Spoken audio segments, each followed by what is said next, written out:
শুরুতে জানি কি আপনি তো আপনার নাম টাম কোনো কিছু বলবেন না, সো আমরা জি আরেকবার বলতে হবে। শিহরণ হোসেন শান। ওকে, নাম বলা যাবে তার মানে আপনি শুধুমাত্র আপনার কোথা থেকে এসেছেন সেই জায়গাটা বলতে চাচ্ছেন না। সেন আমরা আপনার প্রথম ঘটনায় যাই এবং প্রথম ঘটনাটা যেটা আপনি বলবেন সেটা আলটিমেটলি কতদিন আগে, মানে এক্স্যাক্টলি কতদিন আগে ঘটেছিল এই ঘটনাটা? ইনসিডেন্ট স্টার্ট হয় বেসিক্যালি 2011-এ। ওকে। এবং 2013 পর্যন্ত এটা আমার সাথে ক্যারি করে। দেন মানে একটা 2 বছর তার মানে আপনাকে ভুগিয়েছে এই ঘটনাটি। ওকে, আমরা শুনি তাহলে আপনার ঘটনাটি, আপনি একদম যেভাবে শুরু হয়েছিল সেখান থেকে শুনি।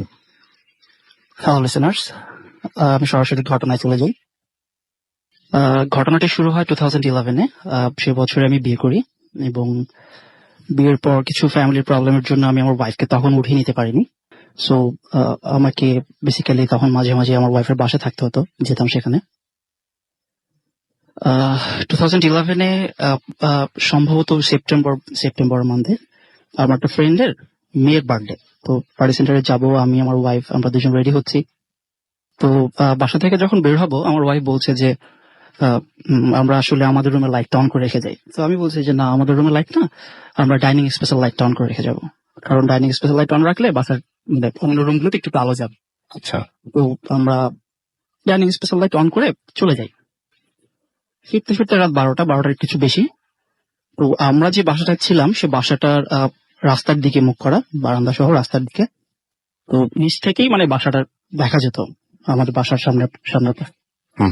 তো পার্টি থেকে যখন আমি ফেরত আসি রাত 12টার পরে, যখন আমি নামি, রাস্তায় নেমে আমি প্রথমে দেখতে পাই যে আমার রুমে লাইট জ্বলছে।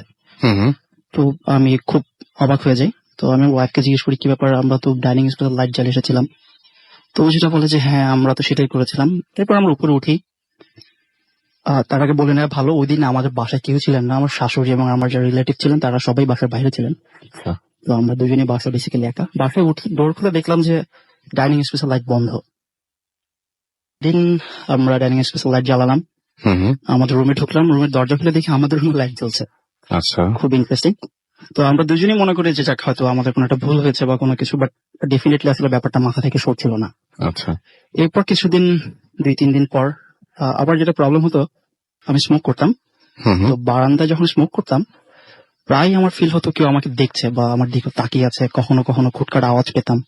এগুলো উইয়ার্ড, কারণ আমার বারান্দায় সেরকম কিছুই নেই এবং আমার অনেক বড় বারান্দা, পুরোটাই এপার থেকে ওপার দেখা যায়। খুব উইয়ার্ড ফিল হতো। তো এরকম কিছুদিন হলো, বাট এটা আমি আমার ওয়াইফকে বলি নাই। এরপর যেটা হয়, একদিন রাত 2:30-3টার দিকে হঠাৎ আমার ঘুম ভেঙে যায়।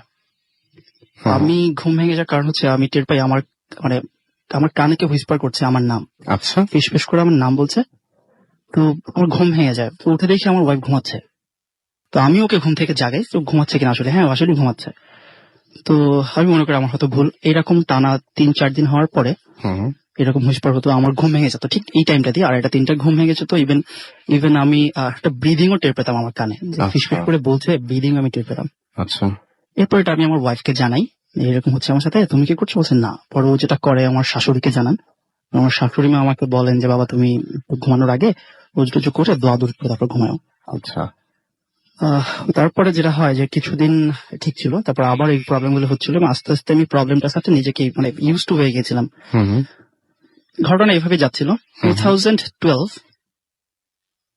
আমরা 2012 মাঝামাঝি কোন একটা সময়। আচ্ছা। তো ঘুমাচ্ছি আমরা দুজন রাত 2:30-3টা, হঠাৎ করে প্রচন্ড একটা আওয়াজে আমাদের দুজনের ঘুম ভেঙে যায়। প্রচন্ড আওয়াজ, বিকট আওয়াজ বলতে যা বোঝা আর কি, মানে অনেক সময় ট্রান্সফার বার্স্টলো যে ধরনের আওয়াজ হয় ঠিক সে ধরনের একটা আওয়াজে আমাদের ঘুম ভেঙে যায়। এবং ঘুম ভাঙার পরে চোখ খুলে আমরা প্রথমে যেটা দেখি যে আমাদের পুরো রুমটা একদম প্রচন্ড মানে খুব ব্রাইট একটা আলো হলে যেরকম হয়, ব্রাইট আলো, মানে তাকানো যায় না এই ধরনের একটা আলো। তো আমরা দুজনেই চিৎকার দিয়ে ঘর থেকে বের হয়ে যাই। ওই সময়টাই আমার শাশুড়ি মানে তাহাজ্জুদের নামাজ পড়ে উনি দোয়া পড়ছিলেন। তো আমাদের চিৎকার শুনে দরজা খুলে বের হওয়ার পর উনি আসেন, বাসার আরো মানুষ, আমার শ্বশুর ছিলেন, ওনারা আসেন। তো ওনারা জিজ্ঞেস করেন কি ব্যাপার বাবা, কি হয়েছে? তখন আমার ওয়াইফ বলে যে মা বাবা এরকম এরকম। তো আমার শাশুড়ি যেটা আমাকে বলেন, উনি সজাগ ছিলেন, উনি দোয়া পড়ছিলেন, উনি বলেন যে বাবা আমি তো কোনো আওয়াজই পাইনি, বাট বেসিক্যালি আওয়াজটা এত জোরে, বুঝতেই পারছেন ট্রান্সমিটার বার্স্টলো যে ধরনের আওয়াজ হয় অনেক মানুষই জানার কথা, শোনার কথা, বাট তারা কোনো আওয়াজ পান নাই। এবং লাইটটাও পর্যন্ত তারা দেখেন নাই। ওকে, লাইট না দেখতেই পারে, বাট আওয়াজ না শোনার কোনো কারণ নেই। তো আহ, এরপরে আসলে বলে রাখা ভালো এবং সময়টা আমার ট্রান্সমিটার মানে যারা শুনছে তাদেরকে বলছি, ট্রান্সমিটার যদি সত্যি এরকম ভাবে বাস্ট হয়ে যায় বা কিছু একটা, কি পরিমাণ আওয়াজ হয় এটা তো আমরা সবাই জানি, অনেক অনেক জোরে হয়। এবং সেটাই। আলো দেখতে পেয়েছেন আপনি, হ্যাঁ, আমরা আলো দেখতে পেয়েছি। বিদ্যুৎ চমকানোর মতো আলো দেখা যায় একদম হঠাৎ করে। বেসিক্যালি ইলেকট্রিসিটি চলে গেছে, ওই ধরনের কিছুই না। কিছুই না, ইলেকট্রিসিটি ইলেকট্রিসিটি আছে, হ্যাঁ, সবকিছুই আছে। তো এরকম হয়, তার এরকম হলো। এরপর মানে পরদিন থেকে হঠাৎ করে আমার ওয়াইফ খুব উইয়ার্ড অ্যাক্টিভিটি করা শুরু করলো। যেমন ও প্রায় রাতের বেলা বলতো ভয় পাচ্ছে, শুতে গেলেই ভয় পাচ্ছে। ও বলছে, এই দেখো আমার দিকে আসছে। কে আসছে? দেখো আমার দিকে আসছে, আমাকে আসছে, প্লিজ তুমি আমাকে ধরো। তো এরকম হতো, এরকম প্রায় 2-3 দিন হলো। তো 2-3 দিন হওয়ার পরে আমার মানে শাশুড়িকে ব্যাপারটা জানানো হয়। উনি যেটা বলেন যে, বাবা তোমাদের বোঝার কোনো প্রবলেম হচ্ছে, তোমরা একটু দোয়া দূরত পড়ে তারপর শুও। তো উনিও খুব পরহেজগার মহিলা ছিলেন, উনি আমার ওয়াইফকে একটু মানে ফটো দিলেন দোয়া দূরত পড়ে। আচ্ছা। বাট আসলে এর কোনো মানে প্রবলেমটা সলভ হয় নাই। আমার ওয়াইফের প্রবলেম হচ্ছিলই, বেশ কিছুদিন এরকম চললো। আমি একটা ভাবছিলাম একটা হয়তো আমরা ভয় থেকে এরকম কিছু হলো কিনা, ওর মেন্টালি কোনো প্রবলেম, সাইকিয়াট্রিস্ট দেখাবো কিনা ভাবছি। তো এর কিছুদিন পরে যে ইনসিডেন্টটা হলো, এর ফলে আমি আসলে সাইকিয়াট্রিস্ট দেখানোর চিন্তা ভাবনা থেকে সরে আসলাম। আমি বারান্দা স্মোক করছিলাম, ভাবছিলাম যে আসলে কি করা যায়, কি করব। তো বারান্দা থেকে আমি রুমে ঢুকবো, রুমের দরজার কাছাকাছি এসেছি, হঠাৎ করে আমাকে পিছন থেকে কেউ একটা ধাক্কা দিল। মানে সেটা নর্মালি ধাক্কা না, এমন জোরে ধাক্কা দিয়েছে আমি মানে দরজা থেকে 10 to 15 ফিট আমার রুমের ভিতরে যে পড়েছি, পড়ার টেবিলের নিচে। আচ্ছা। এবং আমি যথেষ্ট ব্যথা পাই। আমার ওয়াইফ সবাই দৌড় দিয়ে আসে, কি হয়েছে বললাম এমন এমন। তো আমি যেখানে টের পেয়েছি, মানে আমাকে যেখানে ধরে ধাক্কা দিয়েছে, মানে আমার কাঁধে, বাম কাঁধে, টি শার্ট খুলে দেখা গেল যে সেখানে 3টা আঙুলের ছাপ। এবং এটা অ্যাবনর্মাল কিছু ছাপ, লাইক মানে নর্মালি মানুষের আঙুল যেরকম হয় সেরকম না, তার চেয়ে বড় এবং অনেক মোটা আঙুলের ছাপ, অনেক ডিপ ছিল। তো আমি খুব ভয় পেয়ে যাই এবং এরপরে অবস্থা থেকে আমি সাইকিয়াট্রিস্ট দেখানোর চিন্তা ভাবনা বাদ দিই। আমার শাশুড়ি বলেন, বাবা আমার মনে হয় আমাদের অন্যদিকে যাওয়া উচিত, তুমি একটা ভালো কোনো হুজুর দেখাও, আমাদের মনে হয় কোনো প্রবলেম হচ্ছে। ওই সময় আমার ওয়াইফের ওই প্রবলেমটা চলছিল, ও বলছিল ওর ভয় করছে। মানে ফজরের আজানের আগ পর্যন্ত ও আমার সাথেই মানে একদম অ্যাটাচড হয়ে থাকতো, লাইক কখনোই আমার থেকে দূরে সরতো না। অন্য রুমে কোথাও যেতে গেলে সাথে সাথে যেতে হতো। প্লাস মানে ওর চোখ বন্ধ করলেই কথা বলতো, চোখ বন্ধ করলে বলতে আমার দিকে আসছে, আমার দিকে আসছে, আমাকে ধরো। ফজরের আজান দিত, এরপর আবার নর্মাল হয়ে যেত। প্রতিটা রাত এমন পুরো রাত ওনার পুরো ঘুম রাত। হতো না এবং পুরো রাত আমি সমস্যা। ফজর আজান পর্যন্ত সজাগ থেকে 2 ঘন্টা ঘুমিয়ে অফিস করেছি কাটা। আচ্ছা।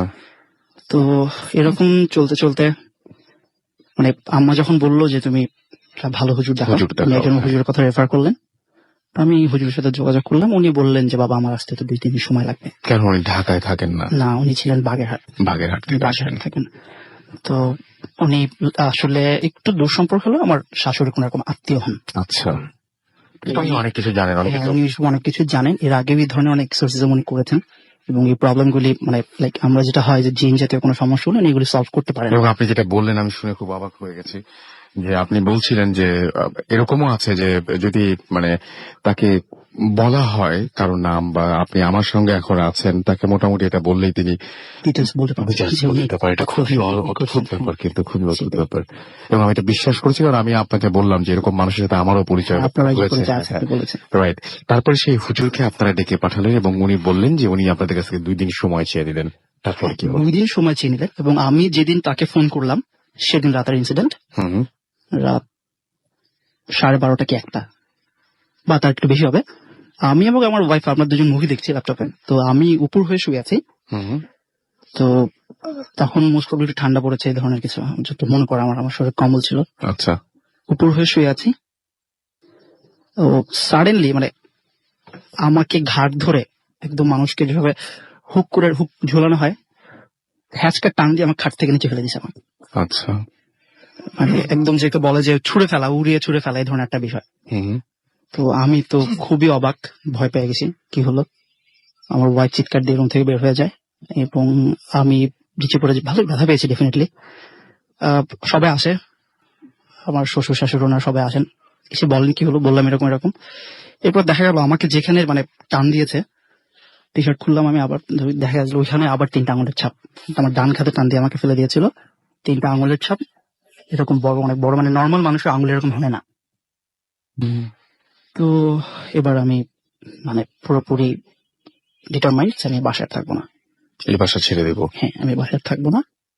তো আমি আমার শাশুড়ির সাথে এবং ওয়াইফের সাথে কনসাল্ট করলাম, যে আমরা ডিসকাস করলাম আমরা এই বাসা ছেড়ে দেবো। বললাম আচ্ছা ঠিক আছে। তো আমরা তারপর দিনই বাসা শিফট করি। তারপর দিনই খুব মানে ইমার্জেন্সি ভাবে অন্য একটা বাসা দেখি দিতে হবে। এবং সেদিন আমরা যখন বাসা চেঞ্জ করি, বাসা চেঞ্জ করলাম, সবকিছু গুছালাম। সবচেয়ে মজার বিষয়, রাতের বেলা যখন শুভ বা রাত হয়েছে, আমার ওয়াইফ ওই ধরনের কোনো ভয় পাচ্ছে না। আচ্ছা, সে কোনো ভয় পাচ্ছে না। ওকে, সে ঘুমাইলো। তারপর দিন রাতে সে আবার বলছে না, আমি ভয় পাচ্ছি। নতুন বাসায়? আচ্ছা, আমি বলছি, ভয় পাচ্ছি, আমার দিকে আবার আসতেছে, আমার ভয় দেখায়, এরকম বলে। তো হুজুর, আমরা ওয়েট করছি হুজুর আসবে। তারপর হুজুর সাথে কথা বললাম, বললাম আমি পরদিন সকালে আসছি। উনি আসলেন সকালের পরপরই। উনি এসে আমাদের নতুন বাসায় আসলেন। নতুন বাসায় এসে আমার ওয়াইফকে দেখলেন, দেখে বললেন, বাবা আমি তো তোমাদের এর আগের বাসা যেখানে ছিলে ওখানে যেতে চাই। আচ্ছা, ঠিক আছে চলেন চাচা। নিয়ে গেলাম হুজুরকে। বাসা এমটি, ভাড়া নেয়নি তখনও। বাসাটা পুরোপুরি উনি ঘুরে দেখলেন। ঘুরে দেখে উনি বললেন, বাবা আমি একটু ছাদে যাব। আচ্ছা ঠিক আছে চলেন যাই। ছাদে নিয়ে গেলাম। ছাদটা থেকে ফিরে বললেন, চলেন বাবা আমরা বাসা চলে যাবো। তো আমরা আমার নতুন বাসায় চলে আসলাম, মানে এখন আমি যে বাসা ছিলাম সেই বাসা চলে আসলাম। উনি এসে যেটা বললেন যে, বাবা বেসিক্যালি হয়তো এটা এমন ছিল যে তোমাদের বিয়ের আগেই তোমার ওয়াইফের প্রতি একটা এবার অনেক জিন ছিল, তার কোনো একটা নজর, খারাপ কিছু একটা নজর তোমার wife। এই বাসায় জিন ছিল সেই ঘটনা একটু বলেন, কিভাবে এই বাসায় জিনটা আসলো? আচ্ছা, আমি যে বাসাটায় ছিলাম, আমার ওয়াইফরা যে বাসা ছিল, ওই বাসায় ওরা প্রায় 10 বছর যাবত আছে। So, ওই আচ্ছা। বাসার পূর্ব ইতিহাস সম্বন্ধে ওদের খুব ভালোভাবে ধারণা আছে। তো এমনও হতো, আমি যখন আমার বিয়ের আগে ও যখন আমার সাথে কথা বলতো, ও আমাকে বলতো, জানো আমি যে বারান্দায় বসে কথা বলছি, বারান্দায় গ্রিল গুলি টপকে, এবং ছাদে আমি লাফালাফির আওয়াজ শুনতে পাচ্ছি, বাট ছাদে আসলে কেউ যায় না। রাত 1:30-2টার সময় লাফানোর আওয়াজ পাচ্ছে, অনেক সময় বলতে আমি নুপুরের আওয়াজ পাচ্ছি, কেউ নাচছে, এই ধরনের অনেক কথা বলতো। তো তখন আমি ফান করতাম, কি বলে এগুলি, দেখবো না বিয়ের পরে কি আছে। তো আসলে যেটা ছিল বেসিক্যালি, এই বাড়িটার যারা একদম প্রথম দিকে যারা বাড়িটা বানান, তখন এই বাড়িটার যে মালিক ছিলেন উনি একটু জি। মানে আলেম টাইপের লোক ছিলেন। আচ্ছা, তো উনি কিছু জিন পালতেন, তার অনেক কাজ করে দিত সেসব জিনরা। বাট উনি মারা যাওয়ার পর সেই জিনগুলিকে নার্চার করার কোনো লোক ছিল না, কেউ কেয়ার করতো না। সো যেটা হয়, জিনগুলি ছড়ে ছিটে যায় এবং অবাধ্য হয়ে যায়। But তার এই বাড়িটা ছাড়ে নাই, এবং ওই বাড়িতে আমরা ছাড়া অনেকেই, আরো অনেকে অনেক কিছু এক্সপিরিয়েন্স করেছে এর আগে। তো হুজুর বলেছিলেন যে ওখান থেকে কেউ একজন তোমার ওয়াইফের উপর নজর পড়েছে এবং তোমার বিয়ের পরেই প্রবলেমগুলি বেশি হচ্ছে। তো এটা কি করা যাবে? রেমেডি হিসেবে, প্রতিকার হিসেবে আমার হুজুর যেটা করলেন, উনি একটা মানে বাংলা যেটাকে বলে কাইতন, আমরা আচ্ছা। তাবিজ পড়ানোর সময় যে কাইতনটা ইউজ করি বা অনেক ইউজ করি, সেই কাইতনটাকে দোয়া পড়ে 7টা গিট দিয়ে দিলেন। 7টা গিট দিয়ে আমার ওয়াইফকেও দিলেন, সাথে আমাকেও দিলেন, যেহেতু আমার সাথে কিছু হয়েছে। তো আল্লাহর রহমতে উনি বললেন যে হ্যাঁ ঠিক আছে বাবা, এটা ঠিক হয়ে যাবে, আর তোমরা পারলে এটা কারো কাছে না বলাই ভালো। আচ্ছা, তো আল্লাহর রহমতে হুজুর চাওয়ার পর থেকে কোনো প্রবলেম ছিল না। 1 মাস কোনো প্রবলেম ছিল না। 1 মাস পর আবার আমার ওয়াইফ বলছে, আমি তো আজকে এরকম ভয় পেয়েছি। ওনার ভয়টা এবার কেমন? এবার কি ধরনের ভয় পেলেন? উনি প্রথম মানে 1 মাস পর যেটা বললো যে আজকে আমাকে ওর মনে হয়েছে পিছন থেকে কেউ ফু দিচ্ছে ওর কানের পাশে, এই ধরনের কিছু। আচ্ছা, তো এটা বলার পরে আমি একটু ঘাবড়ে যাই, কি ব্যাপার, 1 মাস তো ঠিক ছিল, আবার কেন হলো? এবং এটা তো নতুন বাসা, আগের বাসাও না। তো এরকম 2 রাত হওয়ার পরে যখন বলছে না আমি ঘুমাতে পারছি না, আমার ভয় করছে, আসছে আমার দিকে, আমার ভয় দেখাচ্ছে, তো আমি আবার সেই হুজুরের সাথে যোগাযোগ করি, যে হুজুর এমন আপনি তো দিয়েছিলেন তাবিজটার পর 1 মাস তো ভালো ছিল, এখন আবার এরকম প্রবলেম হচ্ছে। তুমি বলছো আচ্ছা ঠিক আছে বাবা, বাট এবার তাবিজটা চেঞ্জ করে দিব, আমি একটা লোক দিয়ে তোমার তাবিজটা পাঠিয়ে দিচ্ছি। আচ্ছা ঠিক আছে। তো উনি একজন লোকের কাছে তাবিজটা দিয়ে দেন, ঠিকানা দিয়ে দেন, উনি আমার কাছে আসে। আগের তাবিজটা আবার ওনার কাছে ফেরত দিতে বলেছেন উনি, যে আগের তাবিজটা দিয়ে ওটা আবার ফেরত দিতে হবে। ওটা আমাকে আবার এটা ফেরত তো দিতে একটা হবে। নিয়মের মধ্যে নিশ্চয়ই পড়ে। হয়তো আমি ঠিক জানি না। হয়তো। তো ওনাকে ফেরত দেওয়া হয় আগের তাবিজটা, এবং নতুন তাবিজটা বলা হয় যেটা মিনিমাম আমাদের 4 থেকে 6 মাস আমাদের ইউজ করতে হবে। আচ্ছা, তো আল্লাহর রহমতে এরপর থেকে আর কোনো প্রবলেম হয়নি, এবং 2013 আমার ওয়াইফ আমাকে একটি বেবি বোন দেয়। সো এরপর থেকে আল্লাহর রহমতে আমরা ভালো আছি। এবং 4-5 মাস পরে, মানে আমার বেবি হওয়ার, মানে আমার ওয়াইফের বেবি হওয়ার 1 মাস পর থেকে তাবিজটা ইউজ করে নাই, কিন্তু আমি 3 মাস পর থেকে ইউজ করিনি। আর আমি এগুলি খুব বেশি বিশ্বাসও করতাম না, তাবিজ টাবিজ এরকম হয় বা আসলে মানুষ এরকম হয় বিশ্বাস করতাম না। দিন আছে জানি মানুষের প্রবলেম করে, বাট আসলে যে ধরনের কোন প্রতিকার থাকে এটা বিশ্বাস করতাম না। এরপর তো নিজের চোখের সামনেই দেখলাম, এক্সপিরিয়েন্স করলাম। আল্লাহর রহমতে এরপর থেকে আমরা ভালো আছি। আপনাকে একটু প্রশ্ন করে যে আপনি এই যে এই বাসায় যে ব্যাপারটা এক্সপিরিয়েন্স করেছেন, এর আগে কখনো আপনি এমনিতে কখনো ভয় পেয়েছেন, নাকি এই বাসাতে এই প্রথম এই প্যারানরমাল সবকিছুর সাথে আপনার পরিচয় বা আপনার দেখা? আমার লাইফে এর আগে আমার কোনো প্যারানরমাল অ্যাক্টিভিটি নেই, কোনো এক্সপিরিয়েন্স নেই কোনো আপনার? এক্সপিরিয়েন্স নেই, বাট আমি শুনেছি বা আমার আশেপাশে মানুষের সাথে হয়েছে, বাট আমার কোনো প্যারানরমাল এক্সপিরিয়েন্স আমার নেই। নেই বললে ভুল হবে, একটা আছে ছোট, বাট সেটা যে বেসিক্যালি প্যারানরমাল কিনা তার কোনো মানে সেটা তো হয়তো শুধুমাত্র ভয়ই পেয়েছিলেন, হ্যালুসিনেশন হতে পারে। হ্যাঁ, বাট এখানে এসে আপনার মনে হয়েছে যে জিনিসটা আসলে সামথিং কিছু একটা এক্সিস্ট করছে, এবং আপনার মনে হয়েছে।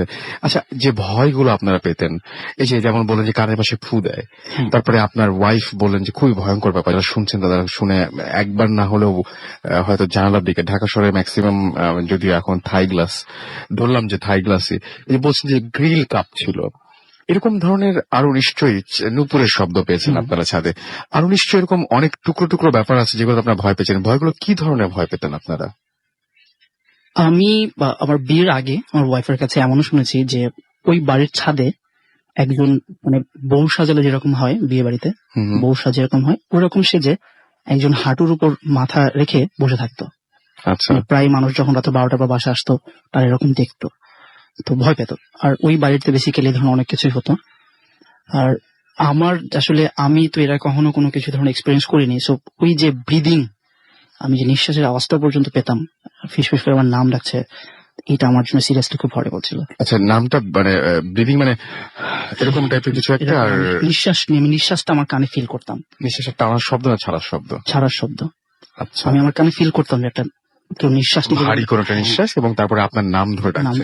নাম ধরে ডাকতো কি জোরে নাকি? না, আমার ঘুম ভেঙে যেত আমার কানের ভিতর, আমি শুনতাম আমার ঘুম ভাঙার মতোই, খুব জোরে বলতে। আপনি আসলে বোধহয় জানতে চাচ্ছেন আমার পাশে আমার ওয়াইফ শুনতে পেত কিনা?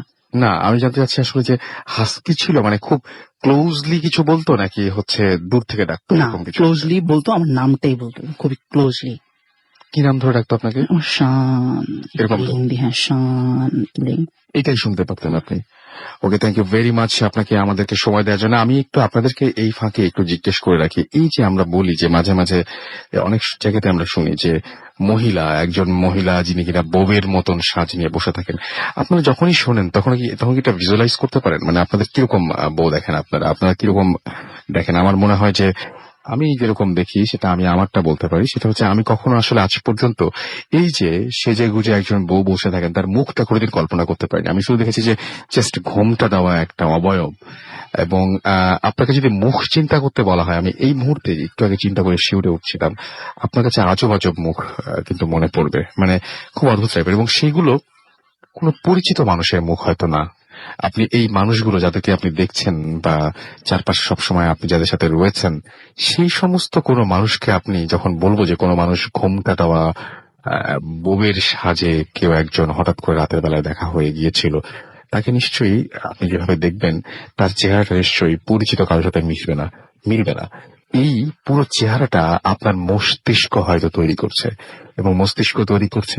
আপনি একটু চিন্তা করে দেখুন, এই শো শেষ করার পরেও চিন্তা করে দেখতে পারেন, আপনি ভেবে দেখুন যে আমরা যে সমস্ত অবয়বগুলোর কথা বলি তাদের চেহারা আসলে কেমন। ভাবতে গেলে আপনি শিউরে উঠবেন। এক এক সময় এমন অদ্ভুত অদ্ভুত মুখচ্ছবি বা এমন অদ্ভুত অদ্ভুত ইমেজ আপনার ব্রেন ক্রিয়েট করবে, আপনি ভয় পেতে পারত।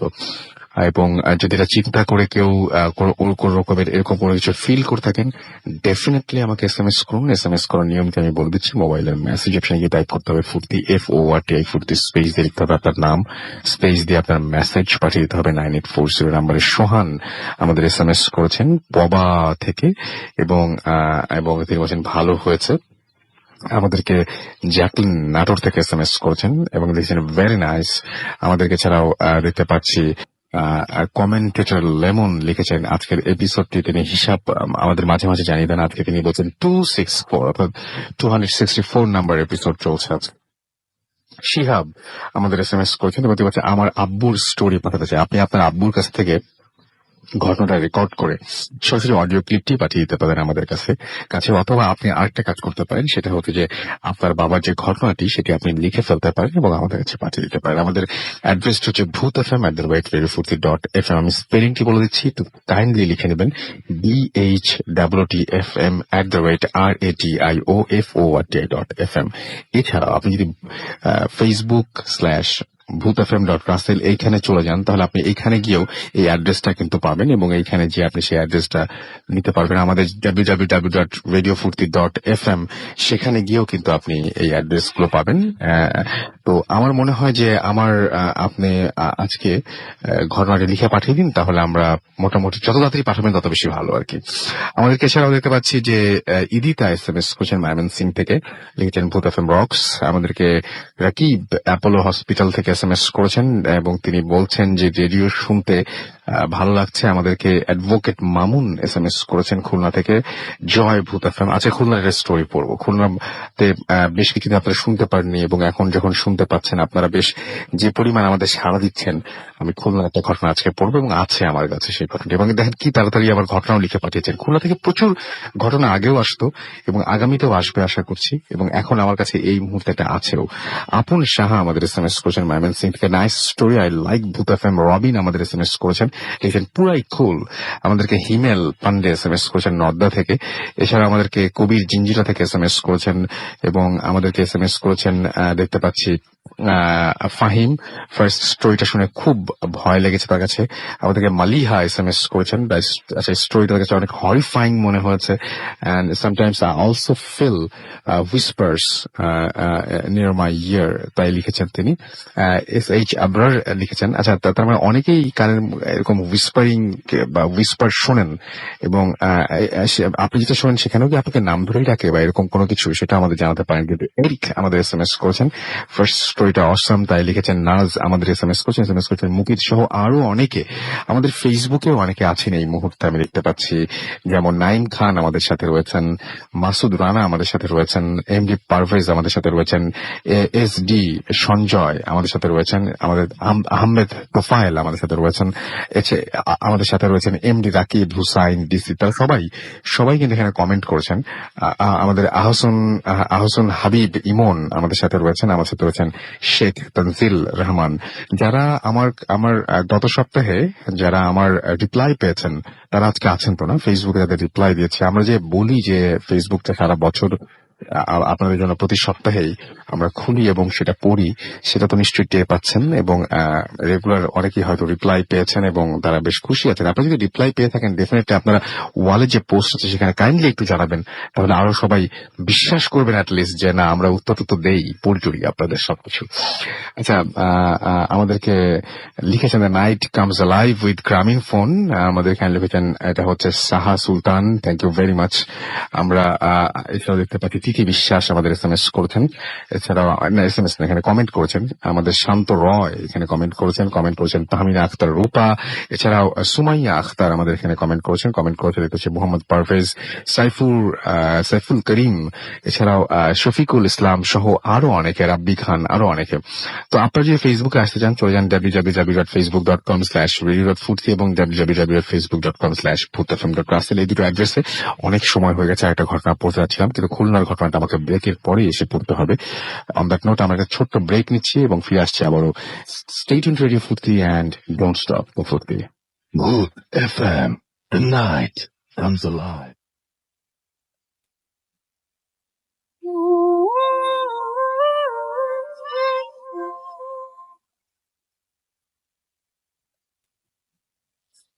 Welcome back. শুনছেন সবসময় রেডিও ফুর্তি 88.2 FM। আমি রাস্তাল আছি সাথে, আমার সাথে রয়েছে মাসুম এবং আজকের অতিথিরা। ঘড়িতে সময় এখন রাত 12টা বেজে 32 মিনিট। আমি সরাসরি একটা ঘটনায় চলে যাই এবং ঘটনার পরে আবারও আপনাদের কাছে ফিরে আসলাম। বলছিলাম যে খুলনার একটা ঘটনা পড়বো, সো খুলনার একটা ঘটনা পড়ছি। ঘটনাটি যিনি পাঠিয়েছেন তিনি লিখছেন, আমাদের বাড়ি খুলনাতে, খুলনার শ্মশান ঘাট নামে একটা জায়গাতে। সঙ্গত কারণেই আমি আমার ডাক নাম এবং বাড়ির নাম লিখলাম না। আমাদের বাড়িটা 2 তলা, নিচের তলা ভাড়া দেওয়া, 2 তলাতে আমরা থাকি, দোতলায় মোট 5টা রুম। আমার রুমটা অন্যান্য রুমগুলো থেকে একটু দূরে। আমার পরিবারে মোট 3 জন সদস্য। আমার এই ঘটনাটা আজ থেকে প্রায় 4 বছর আগে। আমি সাধারণত একটু দেরিতে ঘুমাতে চাই, 2টা 2:30টার দিকে ঘুমোতে যাই। এজন্য অবশ্য আম্মুর কাছে অনেক বকাঝকা নিয়মিত হজম করতে হয়। কিন্তু যেদিন আমার সাথে ঘটনাটা ঘটলো সেদিন একটু তাড়াতাড়ি ঘুমিয়েছিলাম, ধরেন 1টার দিকে। আমার খাটের সাথে একটা জানালা আছে, জানালাটা সবসময় খোলাই রাখি। প্রায় 3টার দিকে আমার হঠাৎ করে একটা ঠান্ডা বাতাসের জন্য ঘুমটা ভেঙে গেল। আমি চোখ খুলে দেখলাম যে আমার পায়ের কাছে একজন মহিলা বসে আছে, আর এরকম চেহারা কোনো মানুষের হতে পারে এটা আমি ভাবতেও পারিনি। কিছুটা আহ চোখের মানে কোনো মনি ছিল না, টোটাল চোখটাই ছিল সাদা, আর মুখের চামড়াটা মানুষ পুড়ে গেলে যেমন হয় ঠিক তেমনি, কিছুটা কালো সাদা আর ফোলা ফোলা। সাদা একটা শাড়ি পরেছিল। মহিলাটি আমার দিকে তাকিয়ে হাসছিল, কিন্তু হাসিতে কোনো শব্দ ছিল না। আমি প্রথমে কিছুই বুঝতে পারলাম না, শুধু তার দিকে তাকিয়ে থাকলাম। কিছুক্ষণ পর আমি বুঝলাম এটা মানুষ না। আমি শো অবস্থা থেকে বসলাম, আর 2 হাতে ভর দিয়ে খাটের সাথে লাগানো দেয়ালে আমি ঠেকলাম। হঠাৎ করে মহিলাটি আমার দিকে তাকিয়ে হাত বাড়ালো আমার গলা টিপে ধরার জন্য। আমি প্রচন্ড ভয় পেয়ে গেলাম। তার 2টি হাত যখন আমার গলার কাছাকাছি, তখন আমি তার হাত ধরে ফেললাম। হাত দুটি ঠিক যেন বিড়ালের পায়ের মতো নরম এবং লোমযুক্ত। আমি যে কখন চিৎকার দিয়ে ফেললাম আমি নিজেই জানি না। আমার ছোট মামা ইংল্যান্ডে থাকেন, সে তখন আমাদের বাড়িতেই এসেছিল। সে ছুটে এসে আমার রুমের লাইট জ্বালালো। সে দেখলো আমার হাত দুটি সামনের দিকে, কিন্তু আমি ছাড়া রুমে আর কেউ নেই।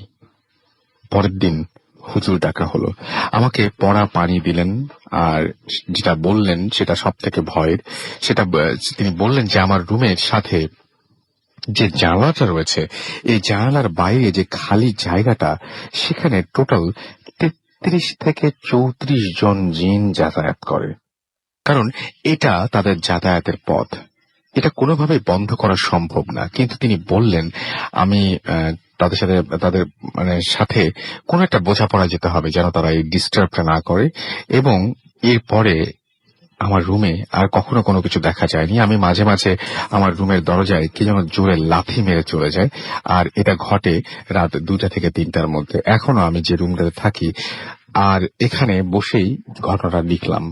বিষয়গুলোর সাথে কেমন যেন নিজেকে মানিয়ে নিয়েছি, তাই এখন আর ভয় লাগে না। এটাই ছিল আমার ঘটনা। আমার সাথে আরো কিছু ঘটনা আছে যা আমি পরে আপনাদের সাথে শেয়ার করব। আমি আপনার পরের ঘটনার জন্য ওয়েট করছি এবং পরের ঘটনার অপেক্ষায় থাকলাম।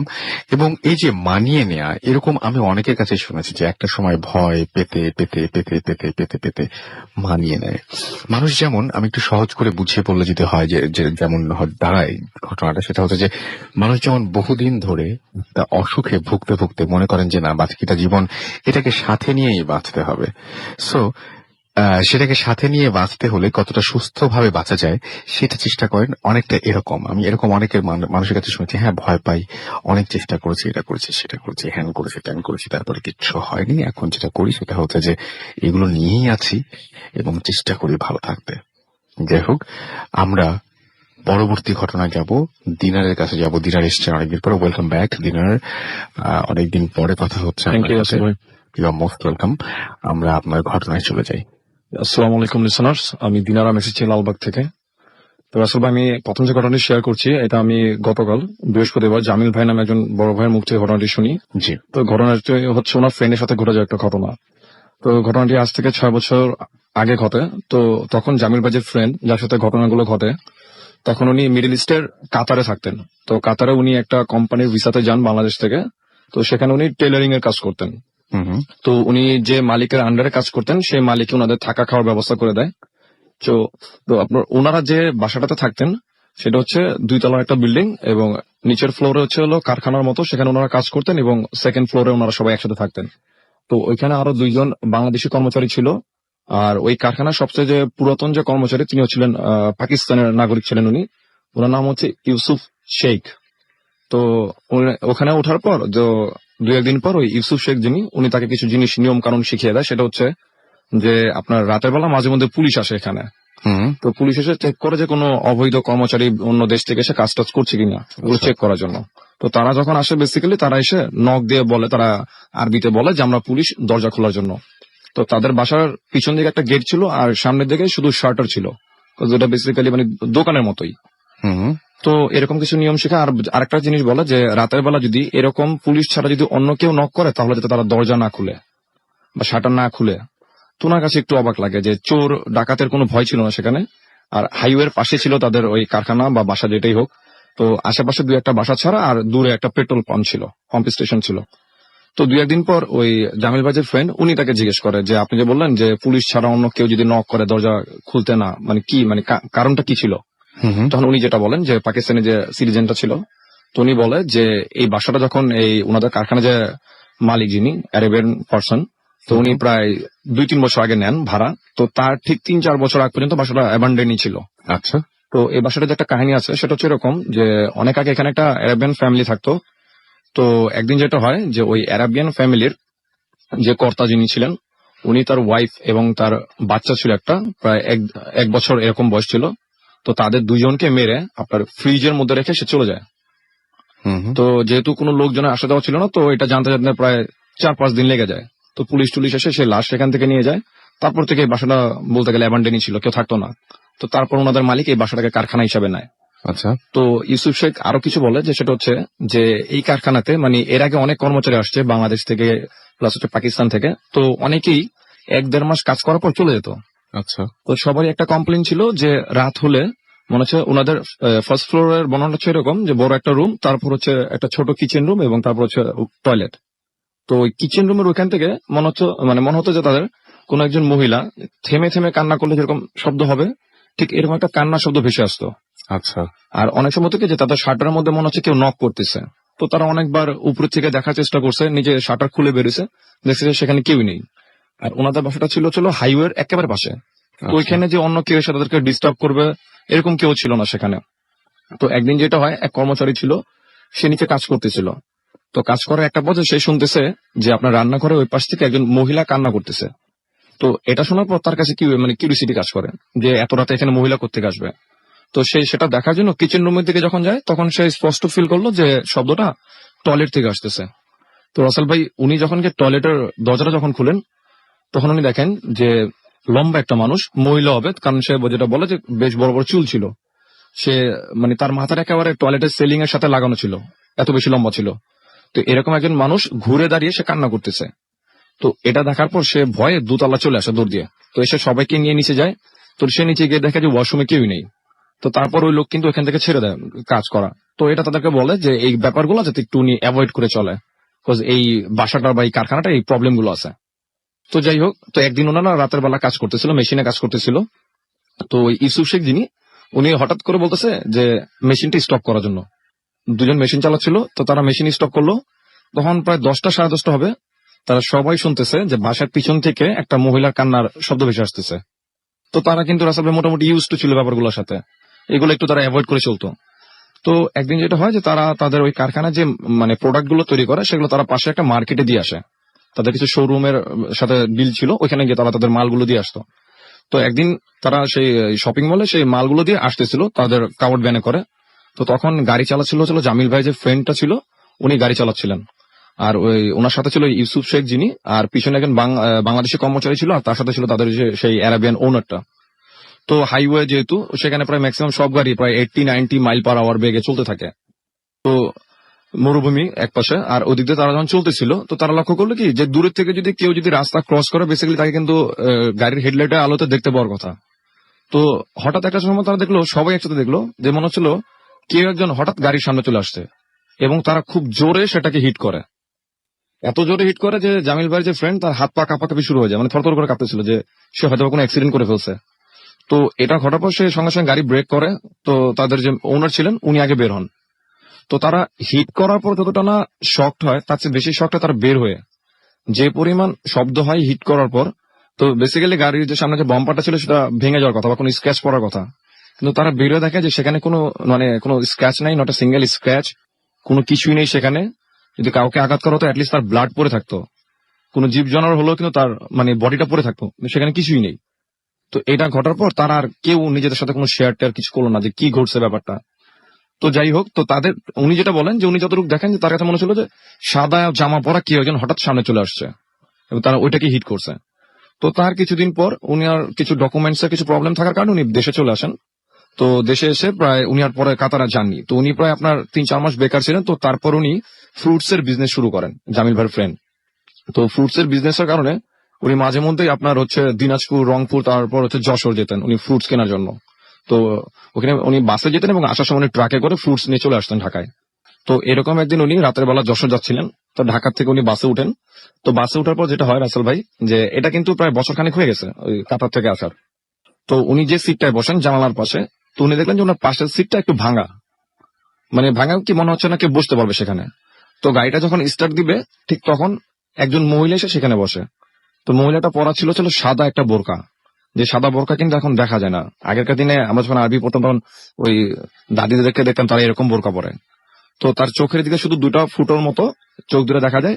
তো এরকম একটা মহিলা এসে বসছে, তার কোলে একটা বাচ্চা। তো উনি ভাবছেন হয়তো বা জাতি হবে, তার সাথে যাচ্ছে। তো যাত্রার পথে যখন গাড়ি থামায়, উনি খাওয়ার জন্য গাড়ি থেকে নামেন। তো উনি গাড়ি থেকে নামার পর তো উনি দেখতেছিলেন যে তার পাশে যে মহিলাটা বসছে বাচ্চা নিয়ে, সে কোথায় বসছে।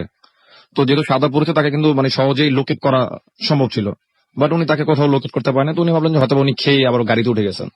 তো উনি তাড়াতাড়ি খাওয়া দাওয়া শেষ করে আপনার স্মোক করতেন। তো স্মোক শেষ করে উনি বাসে উঠেন। তখন বাসটা ঘোরাচ্ছিল সে হোটেলের সামনে থেকে। তো তখন উনি যখন বাসে উঠলেন তখন উনি উঠে দেখলেন যে ওনার পাশের সিটে ওই মহিলাটা নেই, যে মহিলাটা ওনার সাথে ঢাকা থেকে আসছে। তখন উনি সুপারভাইজারকে বলে যে এখানে একজন যাত্রী ছিল, উনি তো নেই। তখন সুপারভাইজার ওনাকে যেটা রিপ্লাই দেয় যে ভাই আপনার ওই সিটটা তো ভাঙা, ওটার কোনো যাত্রী নাই। আচ্ছা, তখন উনি লক্ষ্য করলেন কেউ ছিলই না ওইখানে আসলে। জি, আচ্ছা, উনি রাসেল ভাই তখন একটু খেয়াল করে দেখলেন কি যে ওই সিটটার যে আসনের যে ফোমটা ছিল সেই ফোমটাই ছিল না। অ্যাটলিস্ট কেউ বসতে গেলে সেখানে পড়ে যাওয়ার কথা নিচে। তো উনি আর ভাবলেন না এগুলা নিয়ে কোনো কিছু। তো উনি যশোর চলে যান। তো সকালবেলা গিয়ে উনি যশোরে পৌঁছানোর পর উনি একটা হোটেল টাইপের বোর্ডিং বলা চলে, একটা জায়গা খুব চিপ রেটে একটা হোটেলে উঠেন উনি। তো হোটেলে ওঠার পর উনি সারাদিন ঘুমায়, ঘুমতে করে বিকালবেলা উনি ওনার যে বিজনেস পার্টনার ছিল তাদের সাথে ডিল টিল করে। তো সেদিন রাতে উনি ঢাকায় চলে আসবেন, বাট কোন একটা প্রবলেমের কারণে তাকে সেদিন তার থেকে যেতে হয় রাতে, তারপরের দিন উনি আসবেন। তো সেদিন রাতের ঘটনা, উনি রুমে শুয়েছিলেন, খুব আর্লি শুয়ে পড়েন। তো তখন শীতকাল ছিল। তো উনি হঠাৎ 2:30-3টা এরকম সময় হবে, উনি তখন ঘড়ি দেখেন নাই, উনি এটা গেস করে বলেন যে 2:30-3টা এরকম সময় নাগাদ উনি ফিল করলেন যে ওনার রুমের মধ্যে টেম্পারেচার অনেক হাই, 40 আপ হবে, এত টেম্পারেচার, উনি ঘামাচ্ছেন রীতিমতো। শীতকাল ছিল। তখন আসলে উনি চোখ খোলার পর যেটা দেখলেন সেটা খুবই উইয়ার্ড ছিল তার জন্য। তো উনি দেখতেছেন যে মহিলাটাকে উনি যেটা বলেন যে উনি কাতারে দেখেছিলেন, গাড়ি হিট করেছিলেন যখন, সাদা ড্রেস পরা, যে মহিলাটাকে উনি বাসে দেখেছেন সেই রকমই একজন মহিলা, বোরকা পরা মনে হচ্ছে।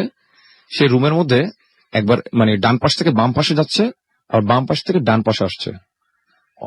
তার কোলে একটা বাচ্চার মতো ছিল, দেখে মনে হচ্ছে তাই সে কোলে কিছু একটা নিয়ে রাখছে।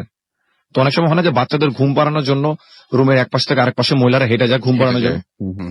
তো উনি তখন বেশিক্ষণ দেখতে পারেন না এই জিনিসটাকে। তো তখন উনি জাস্ট তার পায়ের দিকে লোকেট করেন, নজর দেন।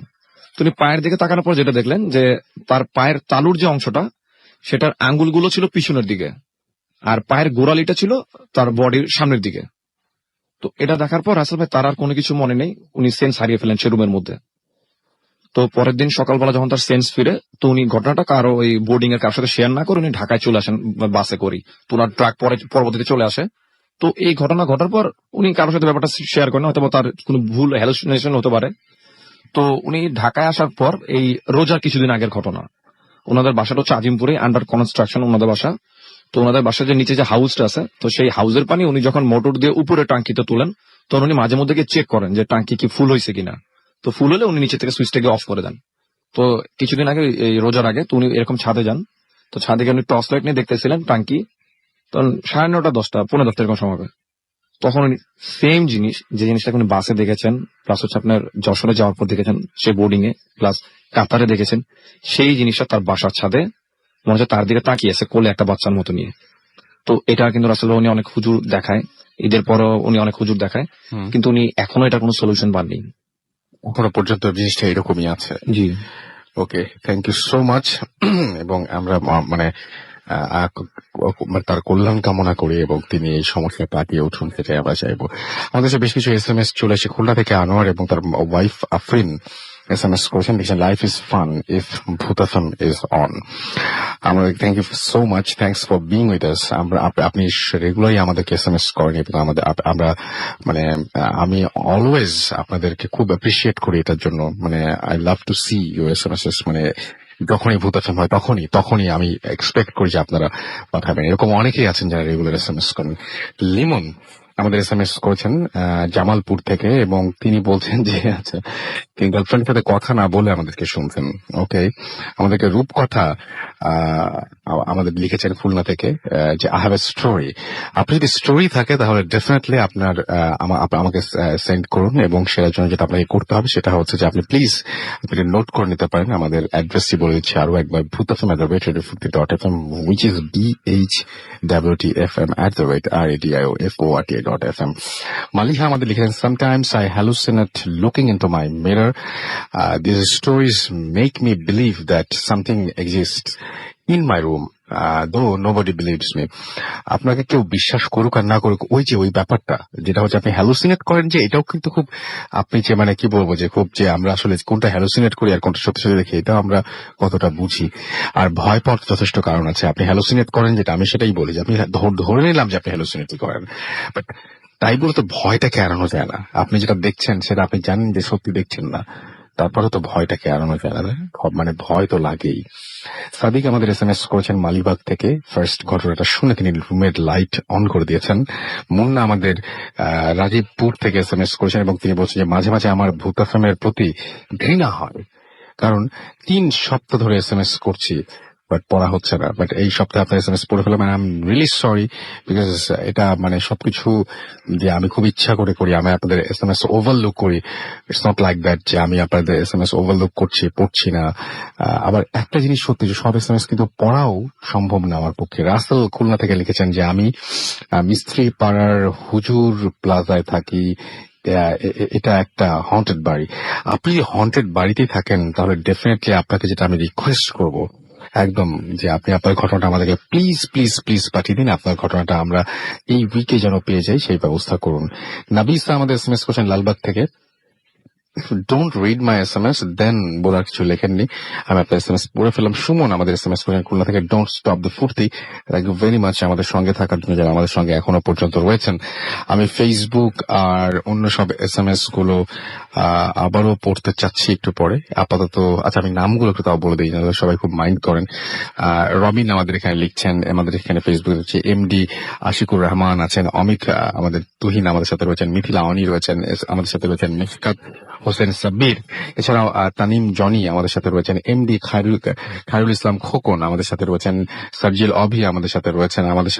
এছাড়াও দেখতে পাচ্ছি MD ইশরাক AR, এছাড়াও রাব্বি খান আমাদের সাথে রয়েছেন, সুপ্ত রয় আমাদের সাথে রয়েছেন, তানজির আহমেদ রাকিব আমাদের সাথে রয়েছেন, আনিস জামান আমাদের সাথে রয়েছেন, ইয়াসিন আরাফাত আমাদের সাথে রয়েছেন, সোয়েব চৌধুরী আছেন আমাদের সাথে, শাহিন ওসমান, এছাড়া আমাদের সাথে রয়েছেন মাহমুদুল হাসান তৌফিক সহ আরো অনেকে। আপনি যদি আমাদের সাথে থাকতে চান আমাদেরকে SMS করছেন। SMS করার নিয়মটি একটু আগেই বলে দিচ্ছি, আমাদের ইমেল করার নিয়মটি বলে দিচ্ছি, ফেসবুকের লিঙ্ক দুটো আপনাদের আবারও দিয়ে দিচ্ছি, www.facebook.com/radio.furti এবং www.facebook.com/bhutfm.russell। আমাদেরকে লিখেছেন এখানে শান্ত রয়, দাদা কিভাবে ফেসবুকে পাবো একটু বলবেন? আপনি অলরেডি আমাদের পেয়ে গেছেন, দ্যাটস ওয়াই আমি আপনাকে দেখতে পাচ্ছি এই মুহূর্তে। থ্যাংক ইউ ভেরি মাচ আমাদের সঙ্গে যারা আছেন এবং এই অ্যাডটাও সহ্য করে তারপরে আমাদের সঙ্গে থাকবেন। আমরা চেষ্টা করবো একটা অডিও ক্লিপ কিছুক্ষণের মধ্যে প্লে করার জন্য। আমি দেখতে পাচ্ছি যে আমাদের এখানে জমিদার বাড়ির একটা ছবি দিয়েছেন একজন, এবং এই জমিদার বাড়ি নিয়ে ছবিটা দেখে আমি খুব আমাদের ফেসবুক পেজে দিয়েছেন, আমার যে ভূত এফএম এর যে পেজটা রয়েছে সেখানে পোস্ট করেছেন, তিনি কমেন্টে পোস্ট করেছেন। আমি বলবো যে এটা নিয়ে যদি আপনার কোনো ঘটনা জানা থাকে ডেফিনেটলি আমাদের জানান। আমরা চাই, আমরা যদি সেরকম মনে করি তাহলে আমরা এটা ভিজিটও করতে পারি। সো খুব দ্রুত জানান। ফরিদপুর থেকে লিখেছেন তাই না? এমডি রাকিব জমাদার আমাদের সাথে আছেন। ওকে, আমরা চলে যাচ্ছি একটা ছোট্ট বিরতিতে। বিরতির পর আবারও ফিরে আসছে। স্টে টিউনড রেডিও ফুর্তি এন্ড ডোন্ট স্টপ ফুর্তি। FM, the night comes alive with Graminphone.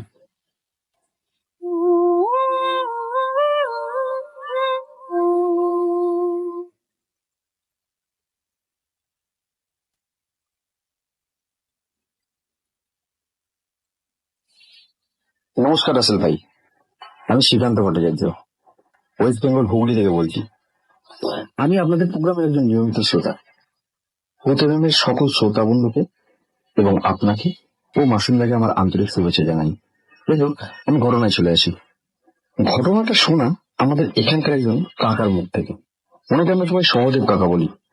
উনি প্রতি বছর ওনার গ্রামের বাড়িতে শীতকালে খেজুর গাছে হাঁড়ি দিতেন, রসের হাঁড়ি হয় না, সেই হাঁড়ি দিতেন।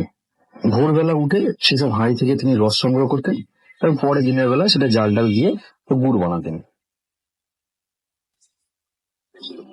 তখন প্রত্যেক রাত্রিবেলা 3টের সময় দুজন বেরোতেন বাড়ি থেকে, উনি এবং ওনার সহকারী, এবং ওই খেজুর বাগানে চলে যেতেন। বাগান বলতে সেই রকম বাগান নয়, বাগান বলতে আমরা যা বুঝি সেরকম না। মানে বিষয়টা হচ্ছে যে ওখানে ফাঁকা মাঠ, ফাঁকা মাঠের মানে গ্রামের শেষ মাথায় একটা বড় খাল ছিল, খালটা পার করে একটা ফাঁকা মাঠ, বিরাট বড় মাঠ। সেই মাঠটা আর কি আশেপাশে কোনো লোক বসতি গ্রাম ফ্রাম কিছু ছিল না, উঁচু নিচু ঢিবি জমি, ছোট ছোট খাল, আর এখানে ওখানে একটা আঁশ শেওড়া গাছের ঝোপ, আর 2-4টে এখানে ওখানে ছড়িয়ে ছিটিয়ে থাকা করে খেজুর গাছ ছিল। পুরো জায়গাটা জুড়ে প্রায় 40-50টা মতন খেজুর গাছ ছিল। ওই জায়গাটার নাম ছিল হেলিয়াপোতা, গ্রামের লোকের ওরা বলতো হেলিয়াপোতা। ওই মাঠটা বিরাট বড় ছিল, হ্যাঁ, এবং মাঠের এক পাশে ছিল একটা পুরোনো ভেঙে যাওয়া বাড়ি। কেউ বলতো যে ওটা জমিদার বাড়ি, কেউ বলতো রাজবাড়ি।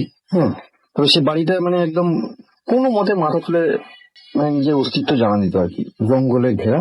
তো ওই জায়গাটাতে দিনের বেলা দূরে থাক, রাত্রিবেলা দিনের বেলা কেউ কখনোই মানে কেউ ওখানে যেত না আর কি, ধারে কাছেও যেত না। তো যাই হোক, সহদেব কাকার কথা অনুযায়ী ঘটনাটা ঘটে 2003 সালে। সে বছর তিনি গাছে হাঁড়ি দিয়েছিলেন। আর তার সহকারী যে ছিল, যে তার যে সঙ্গী ছিল, যে তাকে হেল্প করতো, তার নাম ছিল নিতাই। তো প্রতিদিন ভোরে নিতাই কাকাকে ডাকতে আসতো।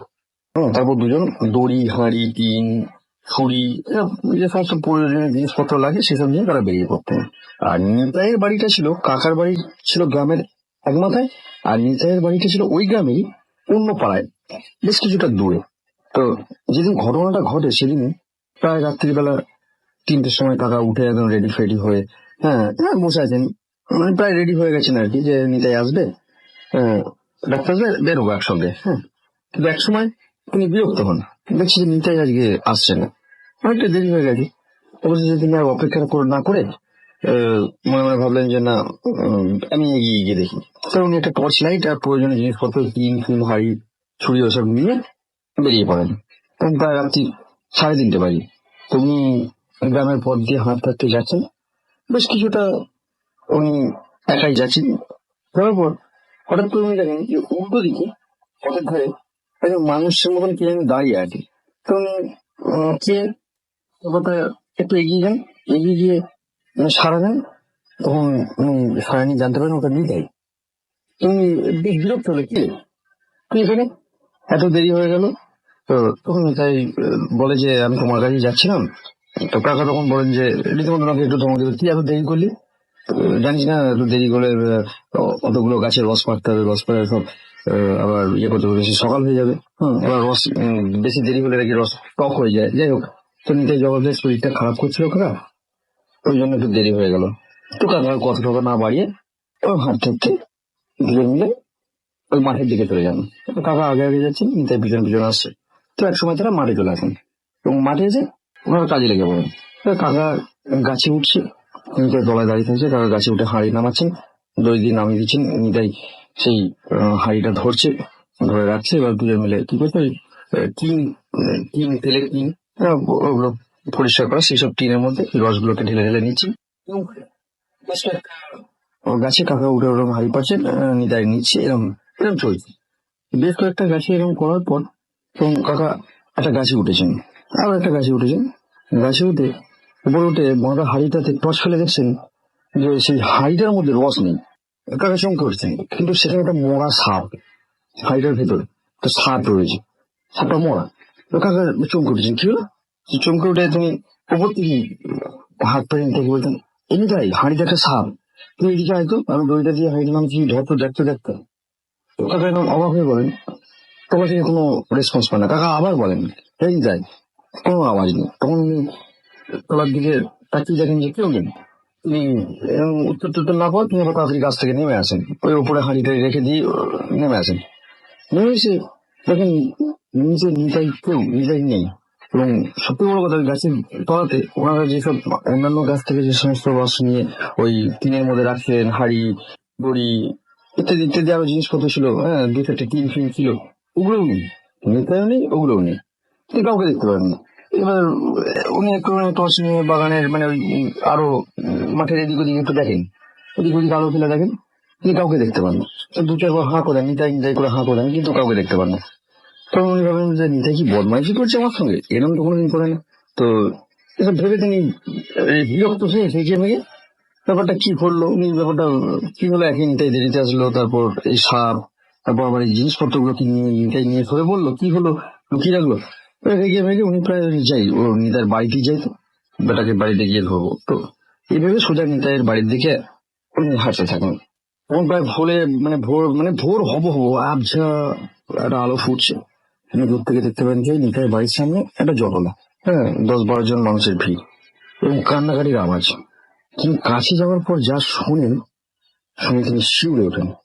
দেখছি নিতাইয়ের ডেড বডি ওখানে রাখা রয়েছে, তাকে ঘিরে বাড়ির লোকজন কান্নাকাটি করছে, আরো আশেপাশের প্রতিবেশী 2-4 জন এসছে।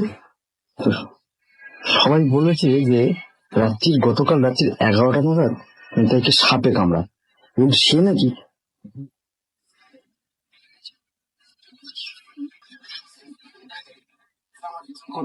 ওখানে জ্ঞান হারান।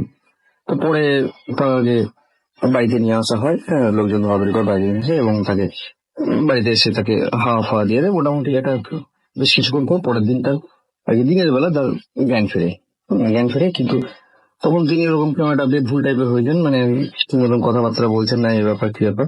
তো কাকা পরে আস্তে আস্তে সুস্থ হন, কিন্তু কাকার একটাই প্রশ্ন, মানে আজও কাকাকে তাড়া করে বেড়ায়। এবং আমাদেরও একটাই প্রশ্ন বারবার মনে আছে যে নিতাই যদি 3 ঘন্টা আগে মারা গিয়ে থাকে, তাহলে তার সঙ্গে ওই মাঠে কে গেছিল? নাকি কাকার বক্তব্য যে নাকি উনি যা দেখেছেন সবটাই তার চোখের ভ্রম ছিল, হয়তো তিনি ভুল দেখেছেন। আর যদি হবে, তাহলে উনি যে দড়ি, টিন, হাঁড়ি এই জিনিসগুলো নিয়ে যে বাড়ি থেকে বেরিয়েছিলেন, সেইগুলো কোথায় গেল? তারপরের দিন মাঠে গিয়ে তন্ন করে খুঁজেও তার চিহ্ন মাত্র পাওয়া যায়নি, সেই জিনিসগুলো গেল কোথায়? সহদেব কাকা আজও বেঁচে আছেন, এখন উনি প্রায় 65 বছরের একজন বৃদ্ধ মানুষ। হ্যাঁ, এবং ওই ঘটনার পর থেকে উনি আর গাছের রস ফস দেওয়া তো দূরে থাকা, গুড় বানানো ওইসব কারবার সব ফেলে গিয়েছিলেন। তো এখন উনি গ্রামের বাড়ি ছেড়ে এখানে এসে ওনার ছেলে এখানে কাজ করে থাকেন। তো এই ছিল আমার ঘটনা। ধন্যবাদ রাসেল। আর ভূত গ্রামের সকল শ্রোতাদেরকে আমি আবার আমার আন্তরিক শুভেচ্ছা জানাচ্ছি। ধন্যবাদ।